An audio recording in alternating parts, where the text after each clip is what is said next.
ದಾಂಡೇಲಿಯ ಲೋಕೋಪಯೋಗಿ ಪ್ರವಾಸಿ ಗೃಹದ ಹತ್ತಿರ ಬೃಹದಾಕಾರದ ಹೆಣ್ಣು ಮೊಸಳೆಯೊಂದು ಸುಮಾರು 40ಕ್ಕೂ ಹೆಚ್ಚು ಮೊಟ್ಟೆಗಳನ್ನಿಟ್ಟು ಮರಿಯೊಡೆದ ದೃಶ್ಯ ಈಗ ಎಲ್ಲೆಡೆ ಗಮನ ಸೆಳೆದಿದೆ.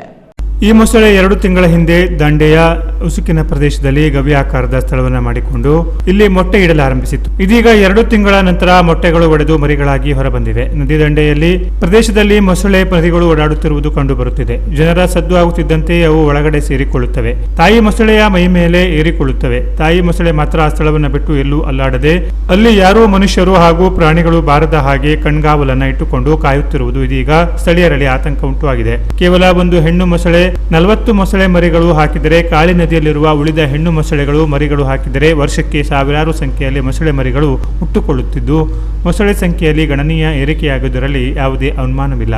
ದಾಂಡೇಲಿಯಲ್ಲಿ ಮೊಸಳೆಗಳು ನದಿ ಬಿಟ್ಟು ಜನವಸತಿ ಪ್ರದೇಶದಲ್ಲಿ ಆಹಾರ ಹುಡುಕುತ್ತಾ ಬರುತ್ತಿರುವುದು ಈಗ ಸಾಮಾನ್ಯವಾಗಿದೆ. ಮೊಸಳೆ ದಾಳಿಗೆ ಈಗಾಗಲೇ 5 ಜನ ಸಾವನ್ನಪ್ಪಿದ್ದು ಇನ್ನು ಹಲವರು ಮೊಸಳೆ ಬಾಯಿಂದ ತಪ್ಪಿಸಿಕೊಂಡಿದ್ದು ಇಲ್ಲಿ ನೆನಪಿಸಬಹುದು.